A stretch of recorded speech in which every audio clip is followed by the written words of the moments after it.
Hi, welcome to my retrospective slash review for Castlevania Portrait of Ruin. And, the reason why I have the Wikipedia page up is because, well, first of all, the howlongtobeat.com website has way too many ads on it. And it was just annoying seeing those ads flash by all the time. And the second reason is because, well, you can't buy this game digitally anywhere at this point in time. And just to make sure that I wasn't crazy, I did turn on my Wii U earlier this morning, and I went to the Nintendo eShop, and none of the Castlevania DS games, there's three of them, none of them were available to buy on the Wii U, which, as far as I know, would be the only place that you could buy the DS games digitally. So, if you want to get a copy of this game, where you officially, as it were, you'd have to buy it on either uh, eBay or maybe like from a GameStop if you happen to have it. If your GameStop locally has a copy of it, which is kind of hit or miss, which is kind of weird because Konami, excuse me, put the GBA games on the Wii U, but they didn't put any of the DS games there. They have just recently come out with the Castlevania Advance Collection on multiple platforms. But as of 2021, the DS games are still kind of MIA, which is a shame because I think more people need to try these games out because they're just amazing. And the fact that you can try them out and play them on your TV or your computer monitor or whatever is something that I think would be a great way of playing them. And it is doable because Capcom, they just not that long ago came out with a Mega Man Zero collection that had the GBA and the DS games on it. I really wish Konami would have done that with their more recent Castlevania collection instead of just the four games. Give us seven games. That would have been awesome.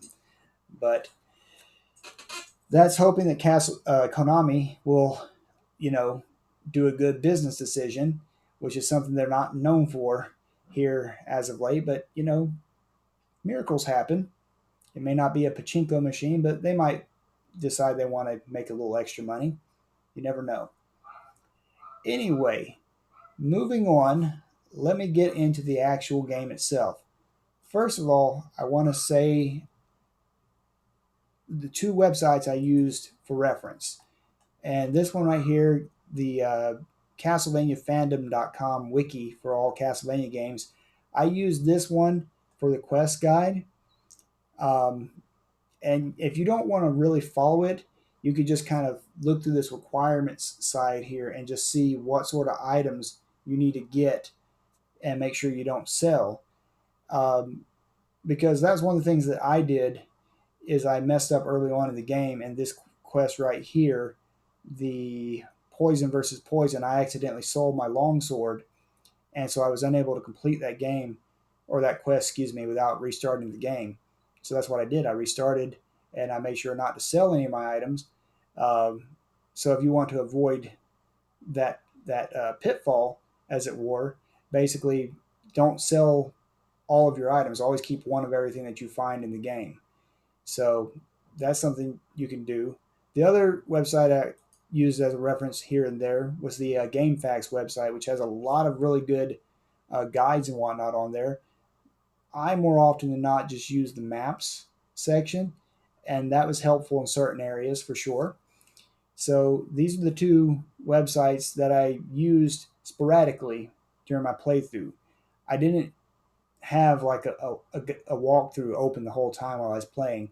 And I don't think for the most part, you don't really need it, with the exception of, say, the quest guide one. That's probably the biggest one that you might want to have available to you because it's something that you could miss something very easily and not be able to complete the quests. But that's the two websites I use as reference. Now, as far as the game itself, I would say from a storyline perspective, the fact that this tied in so well with Castlevania Bloodlines, it was really awesome. It was just really great because these two games, Castlevania Bloodlines came out in 1994. This game came out in 2006, so over a decade later. The fact that they were able to make this new game and tie it in with that one from, I guess you'd say, would that be two console generations back? I think it would be two console generations back actually. That was really neat. I enjoyed that. It was really awesome, and playing them one right after the other, I guess it just made it made that tie-in more impactful actually. So that was really nice. There's just a lot of content in this game, and for anybody who wants a game that's going to have a lot available to them, this game is going to have that. Have it in spades, in fact. So like there's 1,000% completion that you can get to for completing all the portraits and the castle and whatnot. And then, of course, there's several quests. I think there's 8 pages of quests. There's like, what, 5 or 6 quests per page? So there's a lot of little quests you can do in the game as well. So there's a lot to do just with the main playthrough, which they call the Jonathan playthrough. So that alone is quite a lot of time. Um, I submitted my time on how long to beat as over 17 hours. Now, the game told me I played for 14 hours, but I know good and well that I died a heck of a lot in this game. And so there was definitely at least a good 2 or 3 hours where it took me trying to beat some of the more difficult aspects of the game. And so if I'm comparing this to other Metroidvania style Castlevanias, I felt the Portrait of Ruin was actually quite a bit more challenging than them. I mean, I've recently played Symphony of the Night and Harmony of Dissonance, and those two games, if you got enough experience and equipment, you could pretty much lay waste to anything in the game, really. Even the final boss. Final boss was like, nothing. I, I killed Dracula like he was a little punk on Symphony of the Night when I finally got to him. So it wasn't even a challenge. That wasn't the case here. This game, it was actually fairly challenging, like almost all the way through. I'm not going to say it was like hard the whole way through because it wasn't. Because there were times where I was pretty well powered, overpowered for certain areas, but for the most part, I was kept challenged for the most part from beginning to end. Now, having said that, there were some areas where it was actually very difficult. The Nest of Evil, especially that middle section of the Nest of Evil, that was just brutal. That place was literally brutal. Um, the the fight to unlock the whip's memory against Richter, that was a very tough fight. And then, of course, obviously, the fight with Dracula and Death at the end was also very challenging. Um, Obviously, there's something I didn't know. Maybe if I had played through those fights more, I might have got a little more hints for things to avoid getting so damaged as heavily as I did in them. But for the most part, they were definitely difficult fights. And so I would say, as far as Metroidvania style Castlevania goes, this is probably the most challenging one I've played. I haven't played all of them, but of the ones I've played, this is probably the most challenging one I've played. And I do like the whole aspect of having two characters, Jonathan and Charlotte. They they both play very differently. Um, that's also kind of a bit of a drawback, unfortunately, for Charlotte because she plays so much differently to the fact point where she's not something I think that people would try to play as the main character really, because she is so much weaker than Jonathan. So that is kind of a bit of a drawback as well. But there were certain areas where playing with Charlotte actually was preferable. Like when I was fighting the boss of the Sandy Grave, the, uh, the female Astartes, I believe is her name. Charlotte worked great against her because Charlotte couldn't be tempted by her looks like Jonathan could. So there was very few areas like that in the game where Charlotte had an actual benefit over Jonathan. So that was a bit of a drawback, but it not a game breaking thing. I think the biggest game breaking thing that you would have in the game is if you're trying to complete all the quests. And if you sell anything to Vincent, it wouldn't be there where you could buy it back from him at an exorbitant rate later. Which, if you look at his character background, you would think he would love to sell you something like that at an exorbitantly high price. But I digress. So that's probably the biggest game breaking thing if you're trying to be a completionist about things, is that you won't be able to do all the quests if you sell a key item like the long sword. I believe there's some glasses, the nun's clothing. There's several items that you can accidentally sell and not be able to, thick glasses. There they are. That you cannot be able to complete the quest. So that's kind of a bit of a drawback in the game. Other than that, this game, when you compare it to, let's say, Symphony of the Night, there are so many more game modes after you beat the main one that it's just really awesome. Like, you obviously have hard mode that you can play.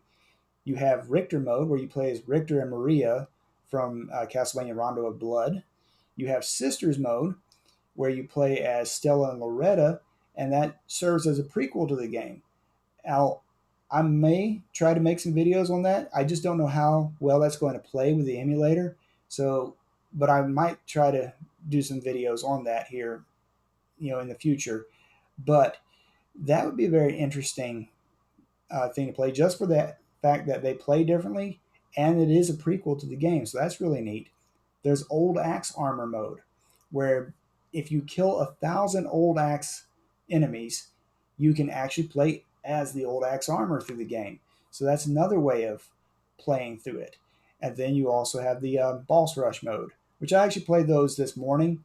You use your existing save file, so whatever level you are, I think it does cap you at level 50, but whatever equipment you have available in the Boss Rush mode, which is kind of neat. Um, but it probably didn't take me 30 minutes, maybe an hour at the absolute most. I don't think it took me that long. Probably 30 minutes to go through all three of the courses, but each of those courses was very different from each other, so it was very neat. And you have to play through it basically twice each course to get the extra items that they have available. So I was able to do that. If you go through it, I think in like less than 3 minutes, you get the best item for that course. So that was actually a nice little diversion. Wouldn't be as full featured as the other modes I refer to. Like hard mode, you can actually cap the level that you can be in. You can play at level 1 the whole way through if you absolutely hate yourself. But you could do that. so um, so there's that. So from a content perspective, there's just so much content in this game, especially compared to, say, Symphony of the Night, which is a great game. I'm not trying to ding Symphony of the Night at all when I say that. I love Symphony of the Night. It's a great game. So the only thing I can think of as far as drawbacks for me is the fact that as a completionist, the quest can be very easily missed, and you can miss things there. Um, and I also had it tied into my retro achievements account. So that was actually a nice benefit. That's how I found out I missed one of my MP upgrades, was because I didn't get the pop up for that on my achievement. And so when I did my research, I found out, oh yeah, I missed something here. So that's definitely a good way to play it. Some people may think it's too challenging, and I don't know. I don't think this game is too challenging. I think it is difficult in places. Like I said, the Nest of Evil is technically a completely optional thing. You don't have to do the Nest of Evil. Uh, Unlocking the whips memory, that's a little more, almost required, but you don't have to do that technically. But the fight against Dracula and Death at the end, that's pretty difficult. So it is challenging, but I look at that as a good thing.